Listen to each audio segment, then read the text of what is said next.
Assalamualaikum dan salam Sarawak Maju Makmur bersama saya Hafizah Munirah Mahrab. Fokus berita.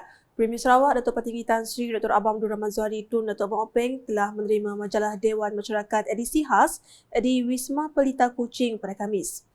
Majlis penyerahan majalah tersebut turut diserikan dengan simbolik penyerahan bingkai kulit majalah edisi khas yang turut menampilkan Premier Sarawak pada kulit depan majalah yang telah disampaikan oleh Ketua Pengarah Dewan Bahasa dan Pustaka DBP Malaysia, Dr. Hazami Zahari. Majalah edisi khas yang diterbitkan bersempena dengan 60 tahun Sarawak Merdeka ini akan mula diedarkan untuk bacaan umum oleh DBP Cawangan Sarawak pada Disember depan. Perkembangan persidangan Dewan Undangan Negeri Dun Sarawak ke-19, Kerajaan Sarawak kini meneroka potensi menubuhkan pihak berkuasa pengangkutan tunggal untuk negeri ini. Premier Sarawak Datuk Petinggi Tan Sri Dr. Abang Abdul Rahman Zuhari Tun Datuk Abang Openg berkata, dalam hal ini Kerajaan Sarawak sedang mengkaji model penguasa pengangkutan darat LTA Singapura. Menurut beliau, pengurusan dan penyelarasan pengangkutan di Sarawak harus diperkukuh demi memastikan penyampaian perkhidmatan yang memenuhi orang ramai. As part of the strategic step forward, the Sarawak government is exploring the idea of establishing a single transport authority for Sarawak. We are studying Singapore's model of Land Transport Authority LTA, where this authority plans and manages the whole Singapore's public transportation system through active private sector participation. Beliau berkata demikian semasa ucapan penggulungannya pada Rabu. Dalam pada itu, katanya usaha mentransformasikan sektor pengangkutan Sarawak mesti diuruskan menerusi pendekatan yang holistik dan bersepadu. Sementara itu, sebanyak RM2.072 bilion telah diperuntukkan di bawah rancangan Malaysia ke-12 RMK12 bagi pelaksanaan projek rakyat. Timbalan Premier Sarawak Datuk Ahmad Degres Ugah Embas berkata, sehingga kini 271 projek telah disiapkan, manakala selebihnya berada pada pelbagai peringkat pelaksanaan. Beliau menjelaskan walaupun terdapat beberapa halangan seperti peningkatan kos bahan binaan dan kekurangan pekerja, pelaksanaan projek telah meningkat dengan ketara yang mana ia menyaksikan prestasi kewangan keseluruhan 2023 sebanyak RM5.7 bilion atau 71% dicapai setakat ini. Nonetheless, I wish to point out that there are certain ministries recording a fairly low execution performance of less than 30% for the almost entire year despite the availability of funds. In this regard, I would like to remind those ministries to address issues that hinders the project implementation and where necessary to review processes and procedure in ensuring that this project can be delivered timely and effectively. Beliau berkata demikian dalam ucapan penggulungan kementeriannya pada Rabu. Sehubungan itu, Datuk Ahmad Degres Ugah turut menyeru semua pegawai kawalan dan agensi pelaksana agar meningkatkan usaha untuk memastikan semua projek di bawah bidang kuasa mereka dilaksanakan tepat pada masanya. This is crucial to spur our economic growth, provided well-developed infrastructure toward improving the livelihood of our rakyat. Seterusnya, Kerajaan Sarawak menyasarkan kawasan daratan seluas 1 juta hektar sebagai kawasan terlindung sepenuhnya TPA menjelang 2025. Timbalan Premier Sarawak Datuk Ahmad Awang Tengah Ali Hassan berkata, Sarawak melalui Perbadanan Perhutanan Sarawak SFC telah menetapkan 5 kawasan lagi untuk diwartakan sebagai TPA, antaranya Taman Negara Tutuh Apoh, Reserve Semula Jadi Bukit 5 Extension 1, Taman Negara Kubah Extension 1, Reserve Semula Jadi Matang dan Taman Negara Bako Buntal Bay.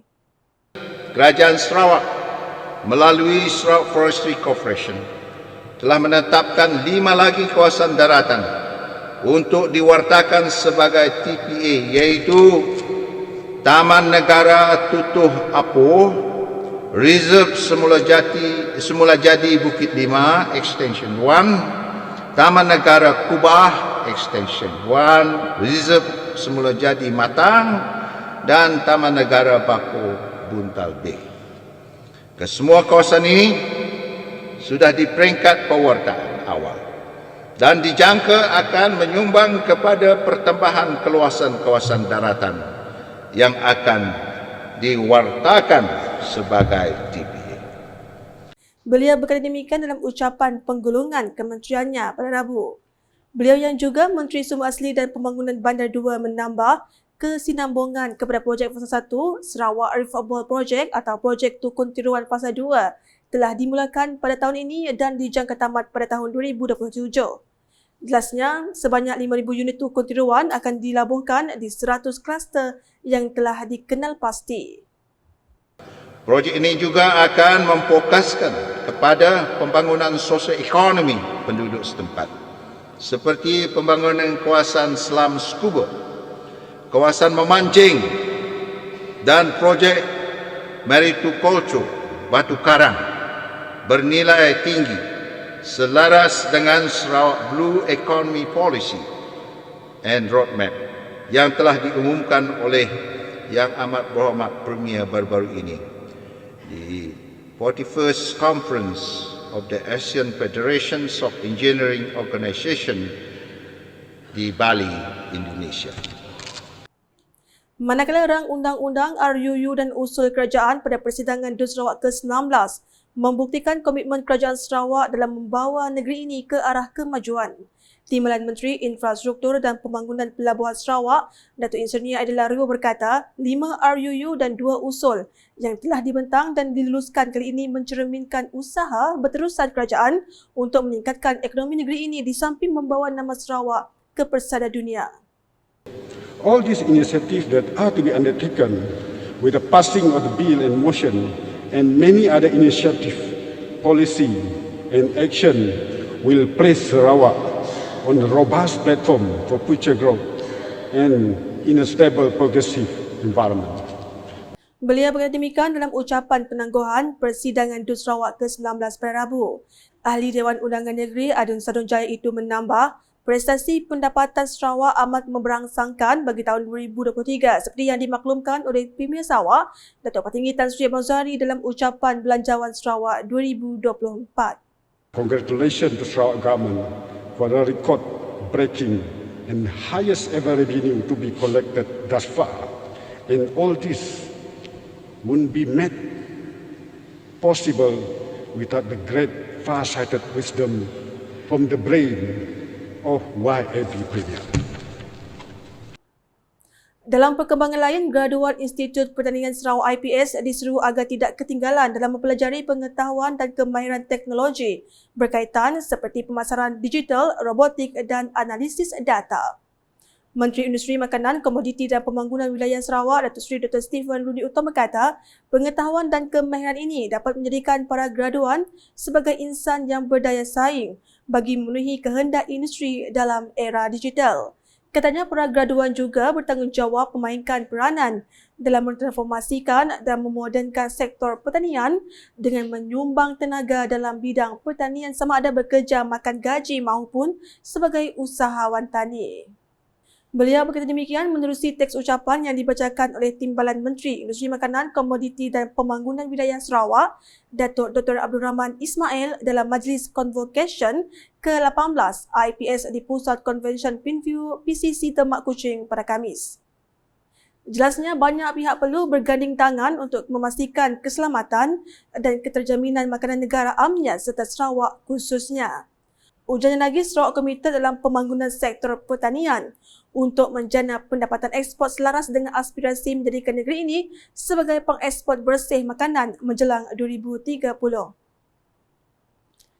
Manakala seluruh taska dan tadika sedidik kini memiliki kualiti melebihi standard minima semenjak pentadbirannya diambil alih oleh Kerajaan Sarawak pada Julai 2020. Menurut Menteri Pembangunan Wanita, Kanak-kanak dan Kesejahteraan Komuniti Sarawak, Datuk Seri Fatimah Abdullah, sedidik terus komited dalam memperkasakan akses equity, kualiti pendidikan awal dan penjagaan kanak-kanak.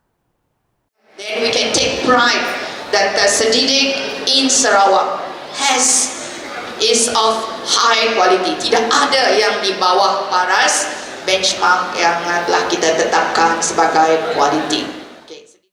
Beliau berucap demikian dalam Majlis Convocation Tadika Sedidik Zon Kuching ke-32 di Kuching pada Khamis.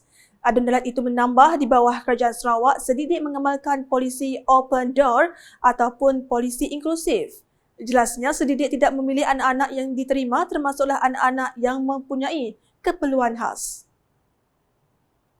Selanjutnya, Forum Perniagaan Muslim Global GMBF mampu mengetengahkan perniagaan komuniti Islam. Pengerusi Institut Strategik KSI untuk Asia Pasifik merangkap pengerusi penganjur GMBF, Tan Sri Majid Han berkata, forum ini menjadi platform untuk menangani cabaran yang dihadapi oleh perniagaan Muslim dan peluang yang ada.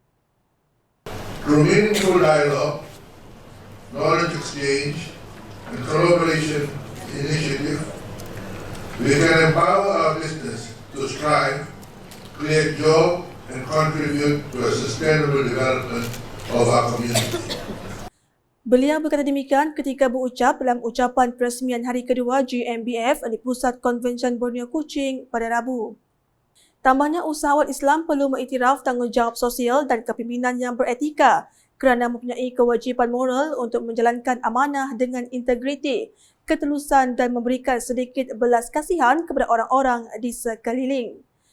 Dalam hal itu, Ketua Setiausaha Dewan Perniagaan, Perindustrian dan Pertanian Islam, Yausef Kalawi turut percaya forum sebegini adalah terbaik untuk perkembangan perniagaan Islam, terutama buat usahawan Islam yang akan datang.